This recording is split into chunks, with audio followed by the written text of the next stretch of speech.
Assalamualaikum warahmatullahi wabarakatuh. Rabbana auzi'na an nashkura ni'mataka allati an'amta alaina wa ala walidina wa an na'mala salihan tardah wa adkhilna bi rahmatika fi ibadika salihin. Bismillahirrahmanirrahim. Dua hal yang harus senantiasa dilakukan oleh seorang muslim.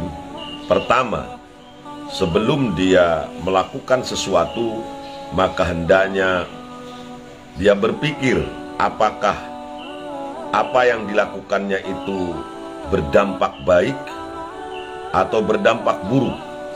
Kalau dampaknya baik, fa in kana rusdan famdihi wa in kanat ghayyan fantahi anhu. Kalau memang hasilnya atau akibatnya nanti banyak manfaatnya dibandingkan dengan madharatnya, maka lakukanlah, lanjutkanlah. Tetapi kalau apa yang akan dilakukannya itu ternyata banyak madharatnya, banyak mafsadatnya ketimbang manfaatnya, maka tinggalkanlah, tidak usah dilakukan. Kalau kata orang Sunda dulu, orang tua kita, sing asak-asaknya ngejo bisi tutung tambagana, sing asak-asaknya nempok bisi kaduhung akhirna. Jadi kalau mau kita lakukan sesuatu itu harus benar-benar matang berpikir terlebih dahulu. Apa yang akan kita lakukan itu apakah ada manfaat atau madaratnya, khususnya bagi kita ya, atau bagi orang lain, bagi keluarga kita, harus dipikir terlebih dahulu. Ulah getas sarupaten, gitu ya kalau kata orang Sunda itu. Jangan sembarangan kita berpikir ulah kumaha engke, tapi kudu engke kumaha. Bagaimana, jangan bagaimana nanti bagaimana. Ini kalau aku lakukan ini nanti gimana nih hasilnya? Apakah ada orang yang tersakiti atau tidak? Kalau aku lakukan ini apakah ada manfaatnya atau tidak? Jangan bagaimana nanti aja. Nah, itu salah itu. Yang kedua adalah bertobat setelah memang apa yang kita lakukan itu ternyata menyalahi aturan, baik aturan Allah maupun aturan manusia pada umumnya. Wa taubatu, taubat itu adalah nazrun fil fi'li badal firag minhu bin nadami alaih. Taubat itu adalah berpikir sebuah pekerjaan kita lakukan, selesai kita lakukan bin nadami alaih, dengan adanya penyesalan dalam hati kita dan tidak mengulangi apa yang kita lakukan tersebut. Wa qala ta'ala, dan berfirman Allah Ta'ala dalam hal ini, a'udzubillahi minasyaitonir rajim, innal ladzina taqaw idza massahum ta'ifun minasyaiton tadzakkaru fa idzahum mubsirun. Surat Al-A'raf ayat 20, ayat 201. Innal ladzina, sesungguhnya orang-orang banyak, ittaqaw, yang bertakwa, idza massahum, jika menimpa kepada mereka apa ta'ifun, bisikan, minasyaitoni, dari setan, tadzakkaru, mereka langsung mengingat Allah, mereka beristighfar, mereka minta ampunan. Faizan, ketika itu hum mubsirun, mereka melihat dengan jelas kesalahan-kesalahan yang mereka lakukan. Mereka menyadari apa yang mereka lakukan itu ternyata tidak sesuai dengan aturan. Demikianlah sifat orang yang takwa. Salah satunya adalah senantiasa sadar ketika dia melakukan dosa. Karena orang yang baik itu bukan orang yang tidak pernah melakukan kesalahan. Manusia itu tempatnya khilaf dan salah. Akan tetapi manusia yang baik adalah manusia yang selalu menyadari akan kesalahannya, manusia yang selalu menyadari akan kekurangan dalam dirinya. Karena hidup tidak ada yang sempurna, gak ada yang sempurna di dunia ini. An Maimun bin Mahran. Maimun bin Mahran ini meninggal pada tahun 107 Hijriah. Beliau adalah salah seorang guru dari putra-putranya Umar bin Abdul Aziz. Ketika Umar bin Abdul Aziz ini berkuasa walaupun sebentar, ya beliau itu punya banyak anak. Dan anak-anaknya dipesantrenkan, mondok di pesantrennya Kiai Maimun bin Mahran ini. Di kiai atau ulama yang sengaja diperintahkan oleh Umar bin Abdul Aziz, khalifah terkenal Bani Umayyah yang terkenal dengan keadilan, kejujuran, kesederhanaan, dan kesolehannya. Bahkan juga beliau juga seorang alim sebetulnya. Bahkan kita yakini beliau adalah wali min auliyaillahi ta'ala. Tetapi untuk ngurusin anak-anaknya, untuk ngajarin anak-anaknya, Sayyidina Umar bin Abdul Aziz ini tidak langsung oleh beliau, walaupun memang dasar-dasarnya tentu oleh beliau sendiri. Ini menyontohkan kepada kita, memberikan contoh, walaupun kita seorang kiai, seorang ustadz, kalau dalam hal mendidik anak lebih baik dipercayakan kepada orang lain. Kenapa? Karena kalau diri kita sendiri, yang mendidiknya, kalau orang tua, walaupun dia seorang ustadz, seorang kiai yang mendidiknya, tentu psikologis kita sebagai seorang bapak kepada anak itu tentu akan berbeda dengan psikologi seorang guru kepada muridnya. Maka rata-rata para kiai juga menitipkan putra-putrinya ke pondok-pondok pesantren yang lainnya, ya. Itu berarti memang pernah dilakukan oleh para ulama kita dulu, para pendahulu kita, termasuk Umar bin Abdul Aziz. Apalagi beliau seorang sultan yang sibuk tentunya untuk mendidik anak, maka beliau memanggil Syekh Maimun bin Mahran. Ini seorang qadhi yang alim, yang wara', yang soleh, yang juga seorang sufi. Maimun bin Mahran annahu qala, beliau berkata, la yakunul abdu minal muttaqin hatta yuhasiba nafsahu asyaddu min muhasabati syarikihi. Nah, ini penting dalam sistem pergaulan kita, ya. Seseorang tidak akan tidak termasuk minal muttaqin, tidak termasuk orang yang bertakwa, hatta yuhasiba nafsahu, sampai dia bisa menghitung dirinya, berintrospeksi diri, asyaddu min muhasabati syarikihi, lebih banyak, lebih dominan daripada dia menghitung orang lain. Nilailah diri kamu sendiri. Seseorang tidak akan menjadi orang yang takwa sampai dia menilai dirinya sendiri lebih banyak, lebih dominan daripada menilai orang lain, menilai temannya, syarik itu, ya. Jadi justru kita ini kalau mau ngaku, banyak yang menilai orang lain ketimbang menilai dirinya sendiri. Haywe batur ditempokeun teh, aduh, memang si dia pinter, ganteng, cuma sayang. Nah, ini cuma sayangnya ini.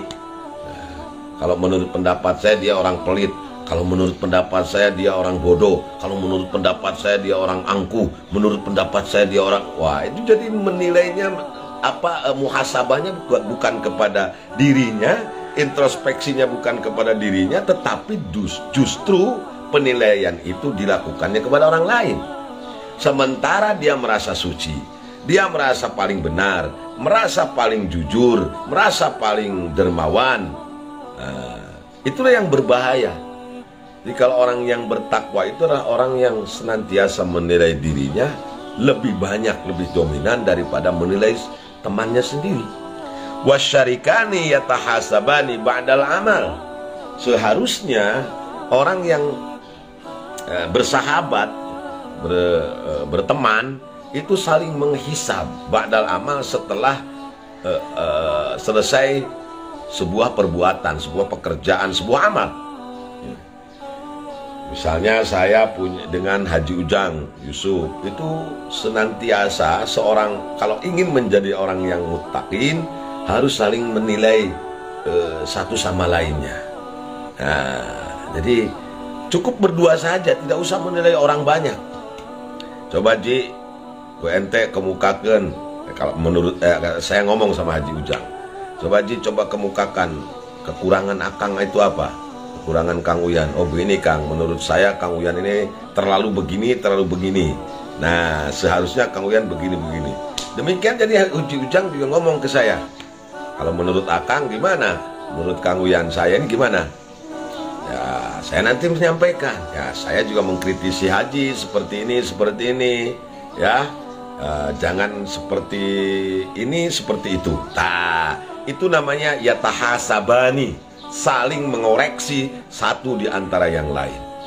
Ya, kalau yatahasabani ini wazannya termasuk kepada wazan musyarakah bainal isnain. Yatahasabu tahasuban. Yatahasabu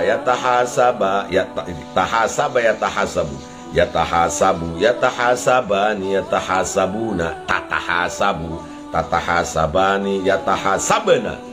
Nah itu wazan tafa'ala yatafa'alu tafa'ulan sulasi mazid nau'uthani ya, bab kelima. Kalau bab keempat takallama tafa'ala, kalau bab kelima tafa'ala taba'ada tahasaba bainal isnaini fasoidan. Artinya musyarakah ini bisa dilakukan oleh dua orang, fasoidan atau lebih banyak. Nah, jadi seharusnya bagi kita orang-orang yang mukmin, kalau ingin menjadi termasuk orang yang bertakwa, harus saling mengkoreksi di antara teman-teman kita. Justru koreksi dari teman ini, kita harus jujur apa adanya. Kalau mengoreksi teman, yang baik kita bilang baik, yang buruk kita bilang buruk. Jangan ada yang ditutupi. Karena justru kita sayang kepada teman kita melalui koreksi tersebut, melalui kritik tersebut. Jadi kritiknya disampaikan dalam rangka membangun karakter dia supaya menjadi orang yang lebih baik. Semut di seberang lautan jelas terlihat, tapi gajah di pelupuk mata tak terlihat. Nah ini peribahasa yang populer. Memang zaman medsos ini sering kali terjadi. Hampir semua orang disalahkan. Dari mulai presiden, menteri, gubernur, bupati, wali kota, semua salah. Yang benar cuma dia sendiri. Padahal kalau dia jadi menteri, jadi presiden, jadi gubernur, belum tentu dia bisa melaksanakan tugas dengan baik. Waruya, dan diriwayatkan an Aisyah, dari Siti Aisyah radhiyallahu anha. Siti Aisyah ini putrinya Abu Bakar yang dinikahi oleh Rasulullah sallallahu alaihi wasallam setelah istri pertamanya yaitu Siti Khadijah Al-Kubra, Siti Khadijah binti Khuwailid Al-Kubra radhiyallahu anha meninggal dunia. Jadi ketika Kangjeng Nabi ini ditinggalkan oleh dua kekasihnya, yang pertama adalah istrinya Siti Khadijah, yang kedua adalah pamannya yaitu Abu Thalib. Beliau benar-benar terpukul. Nah, untuk membangkitkan semangat beliau, dalam tanda petik ya, Allah Subhanahu wa Ta'ala memberikan dua hadiah. Yang pertama, beliau menjalankan atau menjalani peristiwa Isra dan Mi'raj, jalan-jalan sampai ke ruang angkasa sana, sampai Sidratul Muntaha yang dikuasai Allah Subhanahu wa Ta'ala. Yang namanya Aras, Rof, semua terlewat sama beliau. Kalau ada orang yang healing itu sombong, oh, saya pernah ke Singapura, Australia, Jerman, Prancis, nggak apa-apa, nggak ada apa-apanya dibandingkan dengan healingnya Kangjeng Nabi. Jalan-jalannya Kangjeng Nabi ke ruang angkasa sana, Masya Allah. Bahkan beliau itu bukan hanya melihat ya alam nyata, tetapi juga alam gaib beliau ya, rasakan. Beliau menyaksikan semua kebesaran Allah Subhanahu wa Ta'ala. Karena dalam Quran juga Isra Mi'raj ini tujuannya adalah linuriyahu min ayatihi. Allah ingin memperlihatkan sebagian dari kekuasaannya kepada junjungan kita Rasulullah Sallallahu Alaihi Wasallam. Tapi sebelumnya juga beliau, sebelum Isra Mi'raj ini, beliau mendapatkan hadiah dari sahabatnya itu Sayyidina Abu Bakar Siddiq radhiyallahu anha. Sayyidina Abu Bakar ini memberikan putri tercantiknya yaitu Siti Aisyah untuk dinikahi. oleh Rasulullah Shallallahu Alaihi Wasallam. Siti Aisyah ini terkenal gadis cantik, cerdas, smart. Nah, dan itu jarang-jarang di Arab ada gadis cantik, smart seperti Siti Aisyah. Dan itu putrinya Abu Bakar ini akhirnya diberikan kepada Rasulullah Shallallahu Alaihi Wasallam. Luar biasa Sayyidina Abu Bakar ini, jangankan harta, jangankan kekayaan, putrinya sendiri demi cintanya kepada Rasulullah itu sampai rela padahal usianya itu jauh, terpaut jauh.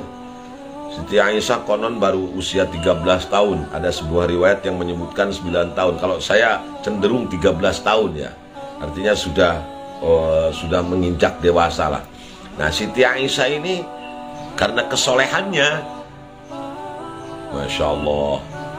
Sementara Kangjeng Nabi usia beliau sudah 52 tahunan lah. Bedanya jauh banget kan. 39 tahun antara Kangjeng Nabi dengan Siti Aisyah. Tapi demikianlah karena kesolehannya Siti Aisyah ini, beliau mau menerima kehadiran Rasulullah Sallallahu Alaihi Wasallam sebagai suami tercintanya. Siti Aisyah radhiyallahu anha, beliau berkata, Anna Aba Bakrin ridwanullahi alaih, bahwasanya Abu Bakar radhiyallahu an, ayahandanya, qala, dia berkatalah kepada Siti Aisyah endal mauti, menjelang kematiannya, ma ahadun minan nas ahabba ilayya min Umar. Kata Sayyidina Abu Bakar kepada Siti Aisyah, tidak ada seorang pun dari manusia ini yang lebih aku cintai daripada Sayyidina Umar bin Khattab. Maksudnya Umar di sini Umar bin Khattab. Tidak ada yang aku dari orang-orang ini, dari sahabat-sahabatku yang masih hidup tentunya. Kalau Kangjeng Nabi kan sudah wafat. Di antara sahabat-sahabatku yang paling aku cintai hanyalah Umar bin Khattab. Ini menandakan bahwa Umar bin Khattab ini jadi khalifah bukan dipilih, tetapi atas wasiat dari Sayyidina Abu Bakar Siddiq radhiyallahu anhu. Jadi wasiatnya disampaikan kepada Siti Aisyah, kepada putrinya tercinta. Bahasa kita, Neng, kalau bapak mau jujur, di antara sahabat-sahabat bapak itu yang paling bapak cintai adalah Umar. Tidak ada seorang pun yang lebih bapak cintai yang melebihi Sayyidina Umar bin Khattab ini. Nah, summa qala laha. Lalu Abu Bakar juga berkata lagi kepada Aisyah, kaifa qulta? Fa'adat alaihi ma qala. Abu Bakar qala berkata laha kepada Siti Aisyah lagi, kaifa qulti? Bagaimana menurut kamu wahai Aisyah? Fa'adat alaihi ma qala. Maka Siti Aisyah mengulangi alaihi kepada Sayyidina Abu Bakar Siddiq qala yang dibicarakan oleh beliau. Jadi Siti Aisyah meriwayatkan bahwa Abu Bakar Siddiq ayahandanya pernah berkata ketika menjelang kematiannya, tidak ada seorang pun yang aku cintai dari sahabat-sahabatku yang melebihi cintaku kepada Umar bin Khattab. Jadi orang yang paling dicintai itu di antara sahabatnya adalah Sayyidina Umar bin Khattab. Kemudian Abu Bakar ini berkata lagi kepada Siti Aisyah, kaifa qultu? Apa yang aku ucapkan? Kemudian fa'adat alaihi ma qala. Lalu Siti Aisyah mengulangi apa yang disampaikan Abu Bakar kepada Sayyidina Umar. Faqala, lalu Abu Bakar berkata, la ahada azza ala alayya min Umar. Tidak ada seorang pun yang lebih mulia menurut pandanganku min Umar daripada Umar bin Khattab. Nah, ini perkataannya itu apa yang dilakukan oleh Sayyidina Abu Bakar, yang diucapkan Sayyidina Abu Bakar kepada putrinya Siti Aisyah ini. Lalu beliau bertanya, bagaimana? Apa yang aku ucapkan itu apa tadi? Ya, karena mungkin menjelang ajalnya karena sakit itu. Lalu Siti Aisyah mengulangi apa yang diucapkan oleh ayahandanya. Lalu Sayyidina Abu Bakar mempertegas, la ahada a'azza alayya min Umar. Tidak ada seorang pun yang paling mulia menurut pandanganku daripada Umar bin Khattab. Fanzur, maka lihatlah. Nah, ini komentar Imam Ghazali. Fanzur, maka lihatlah, kaifa nazara ba'dal firaq, bagaimana nazara berpikir Abu Bakar ba'dal firaq, setelah selesai minal kalimati, dari sebuah kalimat, dari sebuah ucapan. Fatadabbaroha, lalu beliau berpikir terhadap kalimat tersebut. Wa abdalaha, dan beliau gantikan kalimat itu bi kalimatin, dengan kalimat ghairiha, selain daripada itu. Jadi beliau mengungkapkan yang pertama dengan ma ahadun minan nasi ahabbu ilayya min Umar.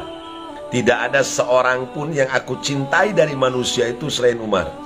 Setelah itu beliau berpikir, Aisyah, apa yang aku ucapkan apa itu tadi? Ya, kata Siti Aisyah, diucapkan kembali, ma ahadun minan nasi ahabbu ilayya min Umar. Waduh, kalau begitu berpikir lagi beliau. Setelah selesai itu, fatadabbaroha wa abdalaha bi kalimatin ghairiha. Jadi lalu beliau ganti kalimatnya. Susunan kalimatnya bukan ma ahadun minan nas, bukan tidak ada seorang pun dari manusia, seluruh manusia itu lebih aku cintai daripada Umar. Tapi beliau berkata, yang kedua kalinya setelah berpikir itu, la ahada azza alayya min Umar. Tidak ada seorang pun yang lebih mulia menurut pandanganku daripada Umar bin Khattab. Jadi apa yang akan kita ucapkan, ya, apa yang akan kita lakukan, hendaklah dipikir terlebih dahulu. Apakah ucapan kita ini menyakiti perasaan orang lain atau tidak? Apakah ucapan kita ini akan menjadikan fitnah di tengah-tengah masyarakat atau tidak? Nah, maka ini yang pernah dilakukan oleh Sayyidina Abu Bakar Siddiq radhiyallahu an di hadapan putri tercintanya Siti Aisyah.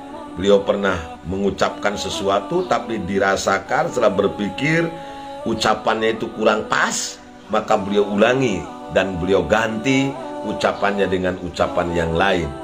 Yang pertama itu kan, tidak ada seorang pun yang aku cintai melebihi cintaku kepada Umar bin Khattab. Tetapi yang kalimat yang kedua lain lagi. Kalimat yang kedua itu diganti, tidak ada seseorang pun yang lebih mulia menurut pandanganku daripada Umar bin Khattab. Alhamdulillah, Masya Allah.